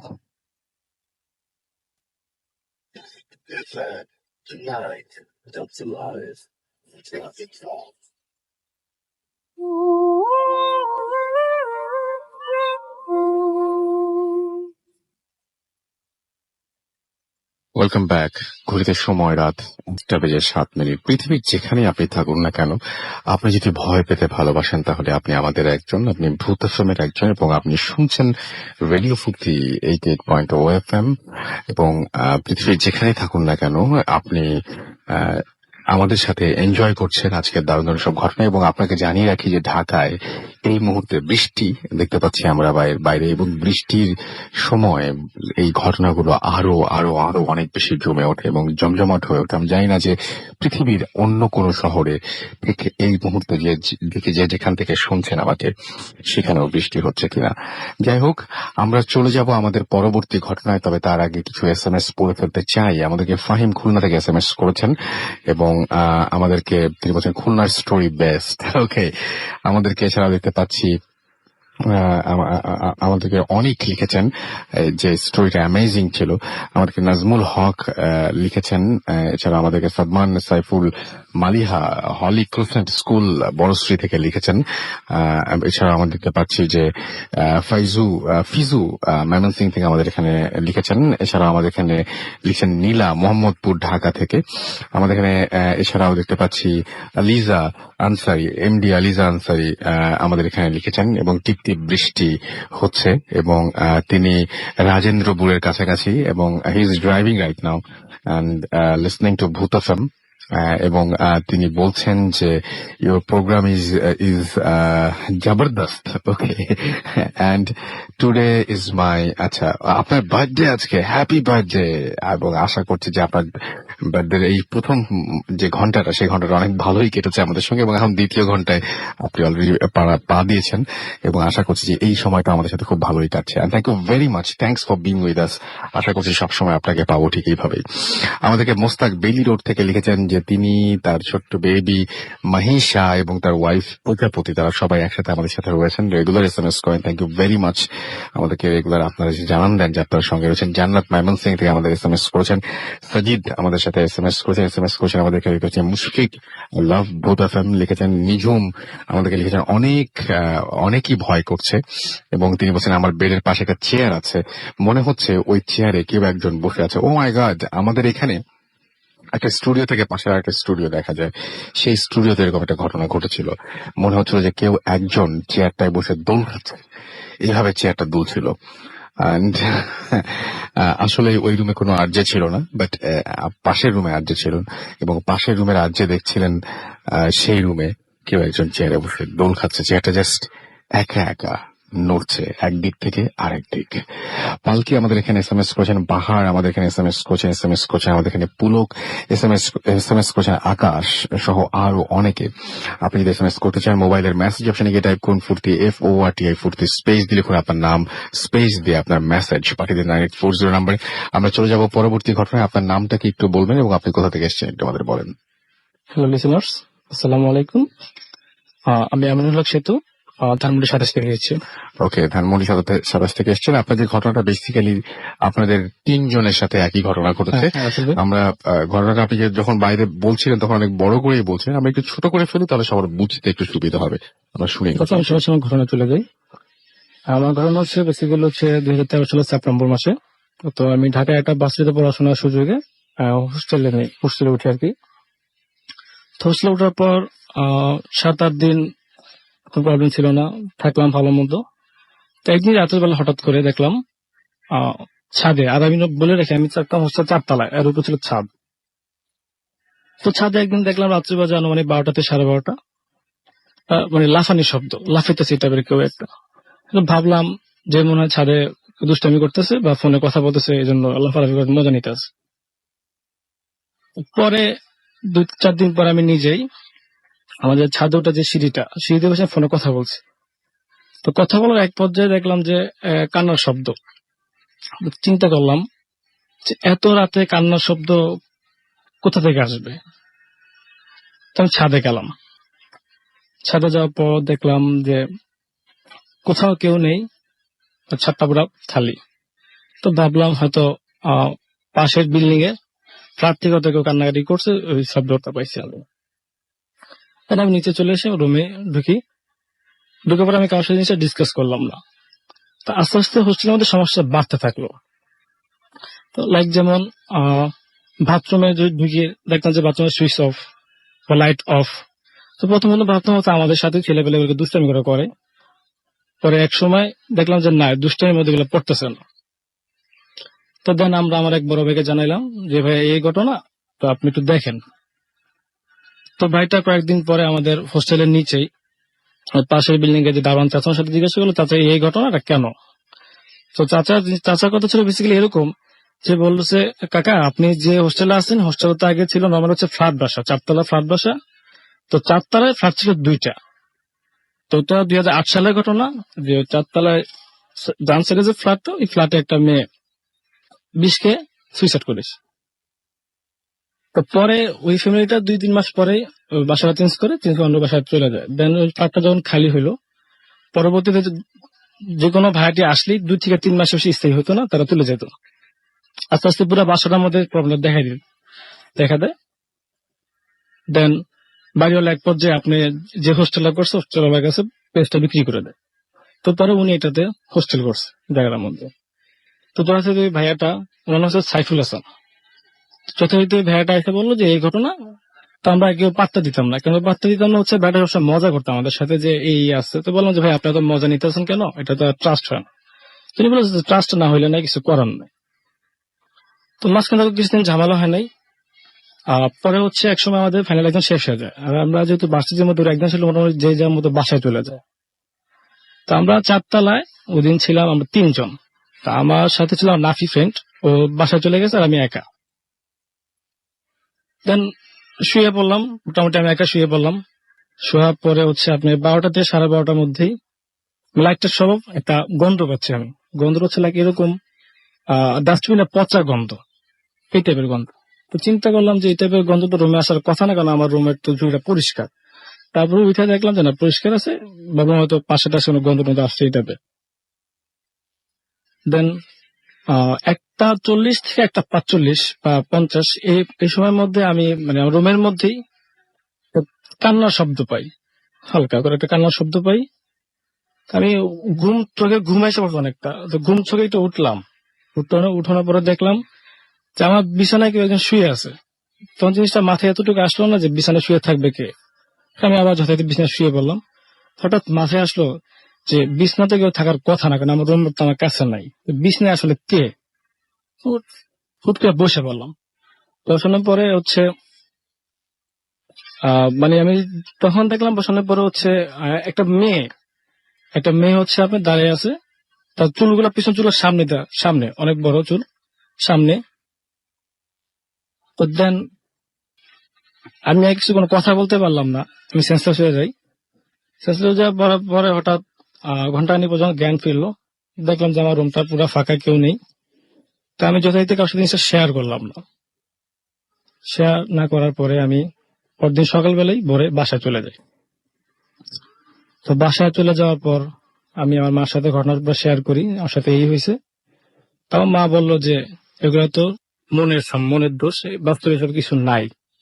তো আমি তো চিন্তা করলাম হইতে পারে আমার মনের সমস্যা হতেই পারে। তাই আমি তো গায়ে নিলাম না এত কিছু। পরে হচ্ছে 10-15 দিন পরে যখন ছুটি শেষ, আমার রেজিস্ট্রেশন সময় আসা পড়ছে, আমি আবার ঢাকাতে ব্যাক করলাম। ঢাকাতে ব্যাক মানে হোস্টেলে আবার চলে আসলাম। তা আসার পরে আমার একটা ফ্রেন্ড জাহিদ, ওর সাথে আমি মোটামুটি জিনিসটা ডিসকাস করলাম যে এই হয়েছিল আমার সাথে। তো পরে ও আমাকে বললো যে ওর সাথে সামথিং কিছু একটা এরকম হয়েছে। আমি বললাম যে কিরকম, তোর সাথে কি হয়েছে?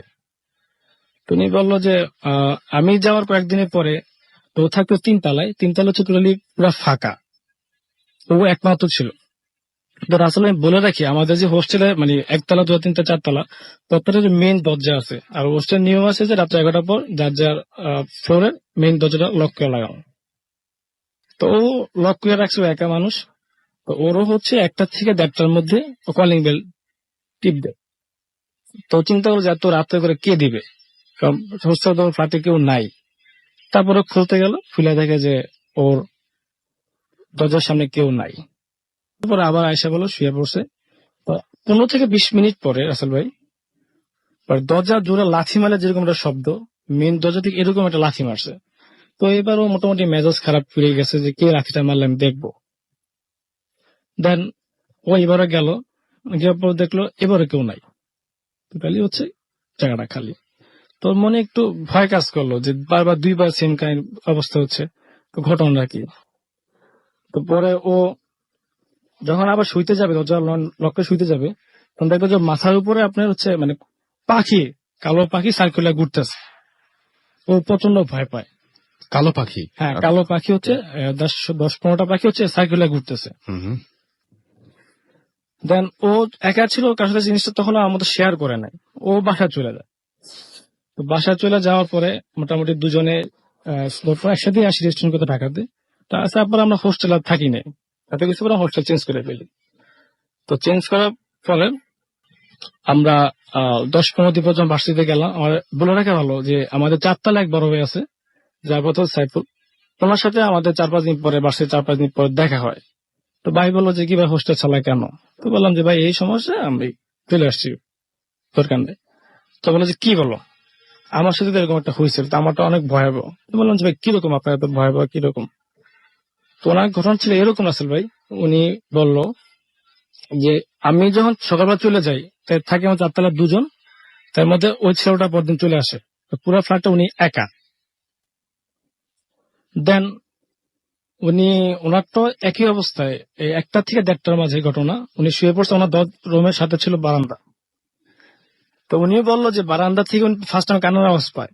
কান্নার আওয়াজ পাওয়ার পরে উনি বেডশিট অন করে দেখে যে বারান্দা পুরো ফাঁকা, কেউ নাই বারান্দার মধ্যে। তারপরে উনি শুয়ে পড়ে লাইট অফ করে। কিছুক্ষণ পর দেখে আবার ওনার পাশের বিছনায় হাত দেখা যায়। তো যখন হাত দেখা যায়, উনি উঠে বলতেছে যে উনি উঠে দেখছে মানুষ দেখা যাচ্ছে না, কিন্তু হাত দেখা যাচ্ছে, শুধু হাত। শুধু হাত দেখা যাচ্ছে। হুম হুম। তা উনি যখন লাইটটা মানে বেডশিটটা অন করলো, অন করার পর দেখলো সামনে কিছু একটা সামথিং দাঁড়িয়ে আছে। উনি বলছে আপনি কে? শুধু এতটুকু বলছে আপনি কে। পরে উনি কিছু বলতে পারেন নাই, উনিও সেন্সলেস হয়ে যায়। তো হয়ে যাওয়ার পরে ওনার যখন জ্ঞান ফেরার পরে উনি টোটালি কিছুদিন যাবত অসুস্থ হয়ে পড়ে। তেমন চাঁদপুর চলে যায়। চাঁদপুর যায় এবং তারপরে উনি ওখানে ট্রিটমেন্ট করেন। হ্যাঁ, treatment তার করে। মানে ব্যাপারটা হচ্ছে এরকমই, সেটা আমরা হয় ট্রিটমেন্টের প্রসেসটা না শুনলাম, কিন্তু তারপরে এরকম যে একই রুমে আপনি, আপনার বন্ধু এবং সেই বড় ভাই হ্যাঁ। ঠিক 3 জনই ভয় পেয়েছেন, কিন্তু আপনাদের ভয় পাওয়ার ধরনটা কি এক ছিল না এক একজন এক এক ভয় এক একজন এক এক রকম ছিল। এক একজন এক ভাবে? তার মানে ধরে নেওয়া যায় যে ওই হোস্টেলে ওইখানে খারাপ কিছু একটা ছিল এবং 3 জন 3 ভাবে দেখেছেন। হ্যাঁ, কেউ হয়তো হাত দেখেছেন, তারপরে মানুষটাকে দেখেছেন, আর কেউ হয়তো আবার পাখি দেখেছেন যে পাখির মতো ঘুরছে এবং দরজায় প্রচন্ড লাথি দেওয়ার শব্দ পেয়েছে, এবং আপনি যেটা দেখেছেন সেটা আরেকটু ডিফারেন্ট ছিল। হ্যাঁ, আরেকটু ডিফারেন্ট ছিল, বাট 3 জনই ভয় পেয়েছেন। এখন তারপরে কি আপনারা আবারও পরে যখন মানুষজন সবাই ফিরে আসলো তখন কি ওই হোস্টেলে ফিরে গিয়েছিলেন, নাকি আর কোনোদিন ওই হোস্টেলে না না, আমরা আজ হোস্টেলে ব্যাক করার পর সাথে তো হোস্টেল ত্যাগ করি, পরে এবং আর কোনোদিন আর যান কোন না? হোস্টেলে যাই নাই। এবং হোস্টেল থেকে ফিরে আসার পরে আপনাদের আর কোনো দিন না না, হোস্টেলে ফিরে আসার পর সব ঝামেলা হয়। ওকে, থ্যাংক ইউ ভেরি মাচ আপনার ঘটনার জন্য। আমরা চলে যাব আমাদের পরবর্তী ঘটনায়। আমাদের কাছে একটা ইমেইল রয়েছে, সেই ইমেইলটা আমরা একটু পড়তে চাই। আমাদেরকে লিখেছেন, দেখতে পাচ্ছি যে রাসেল ভাই সালাম নিবেন, আমি মারুফ, ঢাকা মোহাম্মদপুরে থাকি, বিএসসি ইঞ্জিনিয়ারিং শেষ করেছি এবং জব করছি। আমি ভূত এফএম রেগুলার শুনি, বাট কখনো SMS বা স্টোরি পাঠায়নি। আজ আমি ঘটনাটি লিখছি। ঘটনাটি 2010 সালে আমার গ্রামের বাড়ি নওগাঁতে ঘটে। আমি তখন রাজশাহীতে থাকি এবং আমার এক্সাম শেষ করে ট্রেনে করে বাড়ি ফিরছিলাম। তখন বৈশাখ মাসের মাঝামাঝি। আগেই বলে রাখি, রেল স্টেশন থেকে আমাদের বাড়িটা 1.5 কিলোমিটার দূরে এবং ওই পথ দিয়ে হেঁটে যেতে হবে এবং রেল লাইন দিয়ে হেঁটে যেতে হবে। সঙ্গত কারণে জায়গাটির নাম আমি গোপন রাখছি। তো স্টেশনে পৌঁছতে পৌঁছতে মাগরিবের আজান দিয়ে দেয় এবং অন্যান্য দিন অনেকে আমাদের গ্রামে আসে এবং আসা যাওয়া সব সময় করে থাকে, বাট ওই দিন কাউকে পেলাম না এবং সঙ্গে যাওয়ার জন্য আমার সাথে অনেক মালামাল ছিল, ছোট বড় ব্যাগ, টেবিল ফ্যান, আমার বেড। তো তখন কাউকে পাচ্ছিলাম না। তো আমার বড় ভাইকে আমি ফোন দিয়ে আসতে বলি এবং সে রাজি হয় এবং আমাকে ওয়েট করতে বলে। তো আমি মনে করলাম এত দূরের রাস্তা, আমি একটু একটু করে সামনে না হয় এগিয়ে যাই। এই ভেবে আমি রওনা দিলাম। একটু যাওয়ার পর কোথা থেকে আমার একদম একটা কালো মেঘে ছেয়ে গেল এবং নিমেষেই বৃষ্টি নেমে আসলো। যেহেতু রেল লাইন কোথাও থাকার জায়গা বা কোথাও আশ্রয় নেওয়ার জায়গা নেই, একটু বলে নেই যে বৃষ্টি শুরু হলে আমি স্যান্ডেল আর ফোন পলিথিনে ঢুকিয়ে ব্যাগে রেখে রাখি। তো আমার বৃষ্টি হচ্ছে অনেক জোরে এবং মেঘের গর্জন সেই সাথে চলছে। মাঝে আমি পথ চলছি একা একা। অনেক দূর আসার পর একটা ব্রিজ পড়ে। যেহেতু গ্রামেই আমি থাকি, তো অন্ধকারে ওই ব্রিজ পার হতে একটু অসুবিধা হলো না। একটু বলে রাখি যে ওই ব্রিজ যেটা ছিল তার ওপর থেকে 1/2 কিলোমিটার রাস্তা একটু ভয়ঙ্কর আর নির্জন, কোনো বাড়িঘর নেই। লোকজন রাতে ওই রাস্তা এড়িয়ে চলে। তো যেহেতু ভয়ানক রাস্তা, মনের মধ্যে একটু একটু ভয় লাগছিল। কোনো কিছু মনে না করে আমি হাঁটছিলাম, যেহেতু ফোন ব্যাগে, তাই আজকের পর তাই একের পর এক ফোন যাচ্ছিল, বাট আমি একা হাঁটছিলাম। একদিকে ভয়, অন্যদিকে ভারী ব্যাগের মধ্যে বৃষ্টির পানিতে বেড ভিজে একাকার অবস্থা। তো ব্রিজ ছেড়ে আমি একটু যাওয়ার পর পেছন থেকে একটা শব্দ হচ্ছিল, ঠিক যেমন পানিতে মানুষ হাঁটলে একটা চপ শব্দ হয়, অনেকটা সেরকম মনে হচ্ছিল।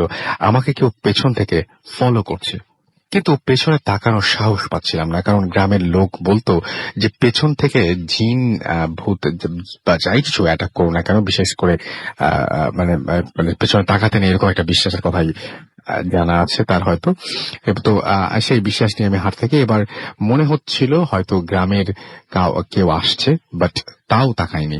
আরো একটু আসার পর শব্দ আরো বেড়ে যায়। আমার মনে হচ্ছিল কেউ একজন দৌড়ে আমাকে ধরার চেষ্টা করছে। আমি নিজেকে কন্ট্রোল করতে না পেরে ভয়ে কাঁপতে কাঁপতে পেছনে তাকায় আর দেখি কালো একটা কুকুর, ঠিক একটা ঘোড়ার সমান, তার লাল দুটো চোখ আর লম্বা জিভ বের করে সে আমার দিকে দৌড়ে আসছে। আর কিছু বুঝে ওঠার আগেই আমার উপরে ঝাঁপিয়ে পড়ে কুকুরটি, এবং ওই দৃশ্য দেখে আমি চিল্লিয়ে উঠি এবং সেন্সলেস হয়ে পড়ে যাই। যখন জ্ঞান ফেরে দেখি আমি আমাদের বাড়ির বাজারে, আমাদের যে বাজারটা রয়েছে সেখানে শুয়ে আছি, এবং আমার ভাইয়া আমার মাথায় হাত দিয়ে আছে। পরে তাদেরকে আমি ঘটনাটি শেয়ার করি, বাট আমি এখনো জানি না ওইটা কি দেখেছিলাম। এই ছিল আমার স্টোরি। ভালো লাগলে জানাবেন। আমার সাথে আরো অনেক ঘটনা রয়েছে, সেই ঘটনাগুলো আমি অপেক্ষায় থাকলাম আপনি কবে পাঠাচ্ছেন। এই ঘটনাটা কেন পড়লাম, এটা হচ্ছে একটা বৃষ্টি শুরু হয়েছে, যারা বৃষ্টি দেখছেন তাদের এই ঘটনাটা ভালো লাগবে, এবং সামনে ঈদ রয়েছে, অনেকেই হয়তো এবার গ্রামের বাড়িতে ঈদ করতে যাবেন, এবং একটা ব্যাপার থাকেই, অনেকের ভাগ্যে এরকম পড়তে পারে যে সকালের বাস হয়তো সন্ধ্যায় ছেড়েছে, বা সকালের বাস ঠিক সময়ে ছেড়েছিল, জ্যামের কারণে হয়তো আপনি আটকে গেছেন, বা ট্রেনের বিভিন্ন জায়গায় থামার কারণে হয়তো দেরি হয়ে গেছে বাসায় পৌঁছাতে। অনেক রাতে হয়তো অনেককেই এই মারুফ হুসাইনের মতন অনেককে দেখা যাবে যে একা একা ফিরতে হবে। তো সেই সমস্ত মানুষ, তাদেরকে বললাম যে যারা গত ঈদেও এরকম একা বাড়ি ফিরেছেন গভীর রাতে, তারা নিশ্চয়ই বুঝতে পারছেন যে ওইরকম একটা রাস্তায় শহরে থাকতে থাকতে হয় কি, যে হয়তো আমি ঠিক শিওর না, বাট হয়তো গ্রামের কথা মনেই থাকে, কিন্তু রাস্তাগুলোকে বেশ আজব লাগে, অপরিচিত লাগে না, একটু আজব লাগে। সো সেই সময়ের ব্যাপারটা হয়তো তারা অনেক বেশি ফিল করতে পারেন, যারা এরকম ভাবে একা বাড়ি ফিরে অভ্যস্ত।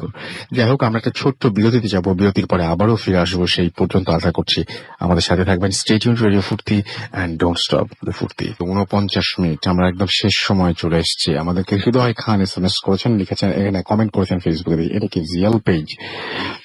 ভাইয়া, এটা real page, definitely real page, কিন্তু ব্যাপারটা হচ্ছে এটা আপনি যদি কোনো ফেক পেজে গিয়ে ওই কোশ্চেনটা করেন, তারাও আপনাকে রিয়েলি বলবে। ওই জন্য আমরা বলি যে লিঙ্কটা আপনাকে বলে দিচ্ছি, এরপর আর ভয় হওয়ার মানে ভুল হবার কোনো কারণ নেই। www.facebook.com/radio.furti এবং www.facebook.com/bhutafm.rasal। এরকম বলে আলম আমাদের SMS করেছেন, আই লাভ ভূত এফএম সো মাচ।